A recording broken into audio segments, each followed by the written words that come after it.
Bismillahirrahmanirrahim. Assalamualaikum warahmatullahi wabarakatuh. Saya Nisa Agustiana dengan NIM 312310884 akan mengulas mengenai asesmen di ruang kelas pada mata kuliah pemahaman peserta didik dan pembelajarannya dengan dosen pengampu Bapak Dr. Andika Aris Setiawan MSI. Mengenai informasi umum, yaitu pada mata pelajaran Bahasa Indonesia kelas 4 fase B. Capaian pembelajarannya, peserta didik mampu menulis teks narasi, teks deskripsi, teks rekon, teks prosedur, dan teks eksposisi dengan rangkaian kalimat yang beragam, informasi yang rinci, dan akurat dengan topik yang beragam. Berikut ini adalah tujuan pembelajaran dari modul ajar yang mencakup level kognitif C4 menganalisis, kemudian yang kedua C5 membandingkan, ketiga membuat, itu sudah termasuk level kognitif C6, dan mengenai psikomotornya, siswa diminta untuk mendesain teks prosedur berdasarkan video yang berjudul "Yuk Bikin Pecak Bandan Khas Serang" dalam bentuk infografis dengan kreatif. Adapun materi ajarnya mengenai memahami dan menulis teks prosedur yang terdiri atas struktur teks, ciri-cirinya, kaidah kebahasaan, hingga membuat teks prosedur. Kemudian jenis asesmennya pada formatif, yaitu pengetahuan berupa dengan bentuk asesmen soal tertulis. Kemudian formatif sikapnya bentuk asesmennya berupa lembar observasi penilaian sikap. Dan pada aspek keterampilan, siswa diminta untuk mendesain infografis teks prosedur. Terdapat bentuk asesmen berupa rubrik penilaian keterampilan produk. Kemudian untuk asesmen sumatifnya, siswa diminta untuk membuat portofolio yang terdiri atas kumpulan teks narasi, teks deskripsi, teks rekon, teks prosedur, dan teks eksposisi. Hal ini disesuaikan dengan capaian pembelajaran sesemester. Untuk bagian yang pertama, yaitu analisis kesesuaian asesmen dengan tahapan perkembangan peserta didik. Nah, pada asesmen formatif kognitif berupa soal tertulis ini dirancang untuk kelas 4 sudah sesuai dengan tahapan operasional konkret, yaitu usia 7-12 tahun. Karena berdasarkan observasi kelas 4A yang di tempat saya bertugas ini rata-rata usianya 10 tahun. Jadi sudah masuk pada tahapan operasional konkret. Kemudian soal tertulis juga ini dapat meningkatkan kemampuan berpikir yang disesuaikan dengan tahapan perkembangan kognitifnya. Kemudian penggunaan alat bantu berupa gambar visual pada soal ini memenuhi gaya belajar pembelajaran berdiferensiasi karena dapat menunjang pembelajaran yang lebih konkret dan sesuai dengan pengetahuan dan pengalaman belajar peserta didik.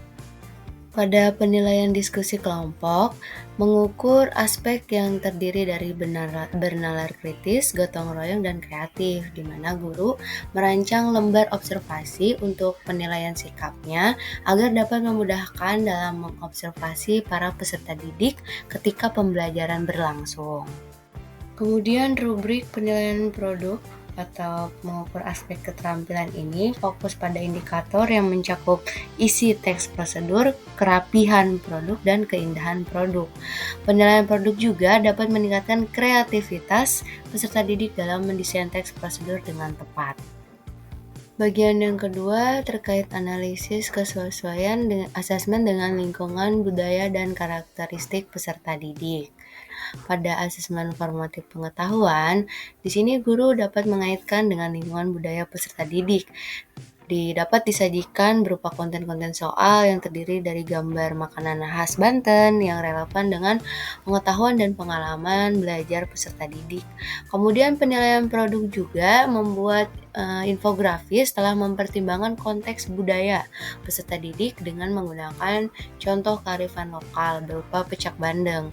Hal ini tertuang pada tujuan pembelajaran yang telah ditentukan bahwa peserta didik diminta mendesain teks prosedur melalui kegiatan diskusi kelompok berdasarkan video yang berjudul "Yuk Bikin Pecak Bandeng Khas Serang" dalam bentuk infografis dengan kreatif, termasuk pada level psikomotorik level P5. Nah, hal ini sangat perlu diperhatikan karena penting agar asesmen yang diberikan oleh guru dapat lebih mudah dipahami dan menghindari miskonsepsi, karena penggunaan istilah dan contoh kasus ini disesuaikan dengan lingkungan dan budaya lokal peserta didik. Kemudian bagian ketiga terkait kesesuaian asesmen dengan kemampuan peserta didik.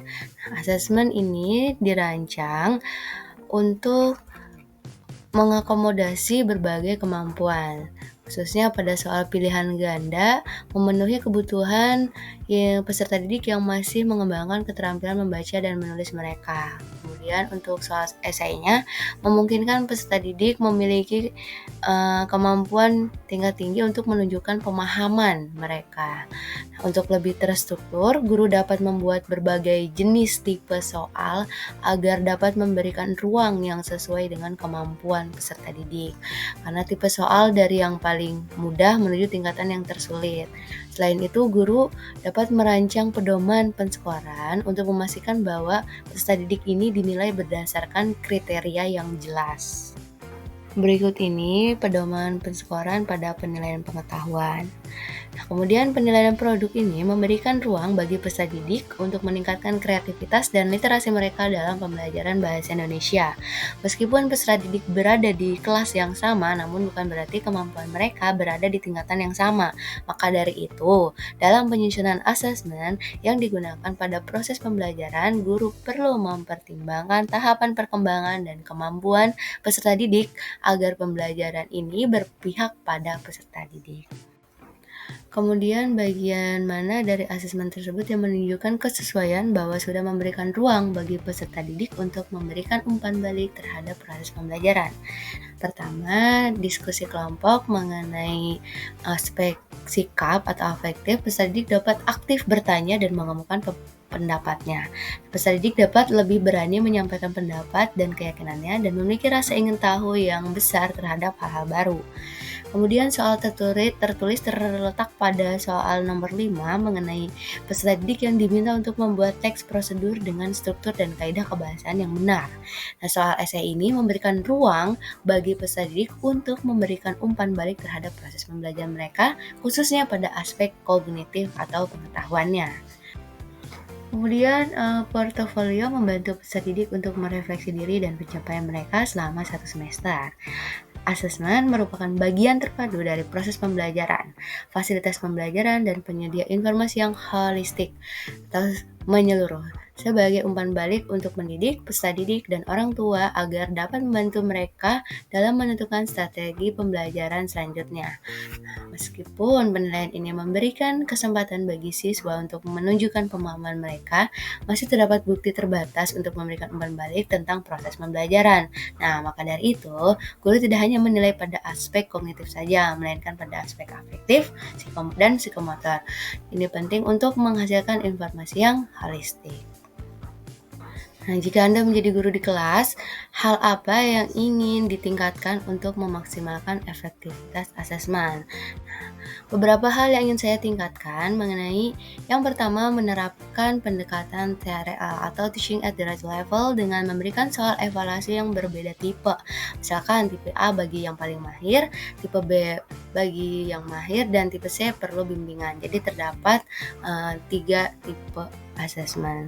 Kemudian pada penilaian produk, misalkan peserta didik diberikan kebebasan dalam mengumpulkan format tugas, yaitu berupa infografis yang berbentuk video atau poster digital dan lain sebagainya, sehingga lebih meningkatkan kreativitas mereka dalam belajar. Yang ketiga, menambahkan self-assessment atau penilaian diri mengenai pekerjaan individu peserta didik guna memberikan ruang bagi peserta didik untuk memberikan umpan balik terhadap proses pembelajaran. Yang keempat, lebih mengaitkan penugasan dengan konteks kehidupan sehari-hari agar peserta didik dapat menerapkan pengetahuan dan keterampilan mereka. Terakhir, guru perlu menyediakan alternatif penugasan bagi peserta didik untuk menyediakan ruang untuk mereka yang memerlukan bimbingan khusus agar terciptanya lingkungan belajar yang inklusif. Ya, kesimpulannya, jadi asesmen merupakan bagian yang terpadu dengan proses pembelajaran. Maka penentuan asesmen harus dapat mendukung pembelajaran menjadi lebih bermakna, kontekstual, dan berpihak pada peserta didik. Baiklah, cukup sekian pemaparan mengenai tugas mengulas asesmen di ruang kelas oleh saya. Kurang lebihnya mohon maaf.